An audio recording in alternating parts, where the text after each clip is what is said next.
His highness Shrimati Kalamandalam Sathyabhama Antharjanam. Sorry for the inconvenience. ഒരു ചെറിയ തിരക്ക് ഉണ്ട്. അമ്മച്ചി സമീക്ഷണം കേട്ടോ. ഇപ്പോൾ കലാമണ്ഡലം പദവി ഗുദാഹവ ആയ സ്ഥിതിക്ക് അമ്മച്ചിക്കൊന്നും തോന്നരുത്.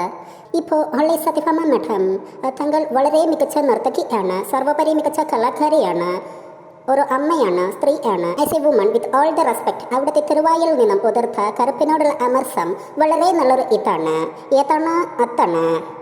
അവിടുന്ന് പറഞ്ഞ സ്ഥിതിക്ക് എല്ലാവരും മുടി മൊത്തം വൈറ്റ് വാഷ് അടിക്കുവാൻ വിനീതമായി അഭ്യർത്ഥിക്കുന്നു. അമ്മച്ചിക്ക് കെട്ട സപ്പോർട്ടിനായി എല്ലാവരും കൃഷ്ണമണിയിൽ കൂടി വെള്ള ലെൻസ് വെച്ച് കഴിഞ്ഞാൽ ബേസായി. പിന്നെ അവിടുന്ന് മേക്കപ്പിന് ഉപയോഗിക്കുന്ന ആ പുട്ടി ബ്രാൻഡ് ഏതാണ് എന്ന് കൂടി പറഞ്ഞു കഴിഞ്ഞാൽ വളരെ ഉപകാരം. എന്നതാ ആ ബൂട്ടി ക്രീം അവിടത്തേക്ക് ഉണർത്തിക്കാനുള്ളത്. രാത്രി മൊത്തം ഇരുട്ടാന്നേ, ആ സമയം ചുറ്റും കറുപ്പാണ്. അതും കൂടി ഒന്ന് മാറ്റി തന്നാൽ വളരെ ഉപകാരം. ഈ ഉറങ്ങി കിടക്കുമ്പോൾ കണ്ണടച്ചാൽ മൊത്തം ഇരുട്ടാണ് അമ്മച്ചി കാണുന്നത്. അതിന് ഞങ്ങളിപ്പോൾ എന്താണ് ചെയ്യുക ഒന്ന് പറയാമോ? നമ്മളിനി എന്ത് ചെയ്യും മളയ്യ? ടോട്ടൽ കൺഫ്യൂഷൻ ആയല്ലോ. അമ്മച്ചി മോൻ കെട്ടിയ കെട്ടുതാലി വരെ വലിച്ച് പൊട്ടിച്ചെന്ന് കേൾക്കണല്ലോ. ഉള്ളത് തന്നെ എന്തരോ ഏതോ ഗുരുതരമായ ആരോപണങ്ങളാണ് സത്യഭാമയ്ക്കെതിരെ മരുമകൾ അബിത ബിജി ഉന്നയിച്ചത്. 2022 സെപ്റ്റംബർ മാസമായിരുന്നു അബിതയും സത്യഭാമയുടെ മകൻ അനൂപും തമ്മിൽ വിവാഹം കഴിച്ചത്. ഇതിനുശേഷം ക്രൂരമായ സ്ത്രീധന പീഡനമാണ് നടന്നതെന്ന് പരാതിയിൽ പറയുന്നു. സ്ത്രീധനമായി നൽകിയ 35 പവൻ പോരെന്നും 10 ലക്ഷം രൂപ ഇനിയും വേണമെന്നുമായിരുന്നു സത്യഭാമയുടെ ആവശ്യം. 35 പവൻ പോരായോ മാഡം? സ്ത്രീധനമായി നൽകിയ 35 പവൻ സത്യഭാമ ഊരി വാങ്ങിയെന്നും ആരോപണമുണ്ട്.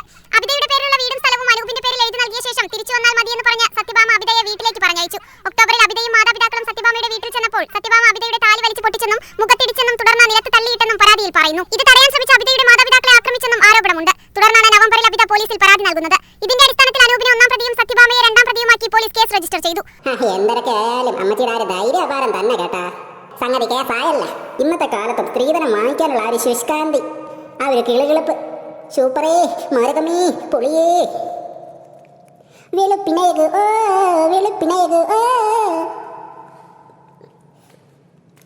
മീഡിയാസിനോട് പോലും തഗ് ഡയലോഗ് അടിച്ച മാഡം പൊള്ളിയാണ് ട്ടാ.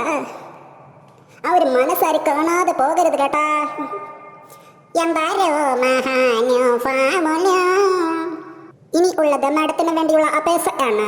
നിങ്ങൾക്ക് മത്സരത്തിൽ പങ്കെടുക്കണ്ട എന്ന് ഉണ്ടെങ്കിൽ തീർച്ചയായും മാഡത്തിന്റെ അടുക്കൽ പരിശീലനത്തിന് പോകുക. അതല്ല, കലയെ വളർത്താനാണെങ്കിൽ വേറെ നല്ല മനസ്സുള്ള നർത്തകരെ സമീപിക്കുക. ഇനി ഒരു കാര്യം പറയാൻ വിട്ടുപോയി കേട്ടോ.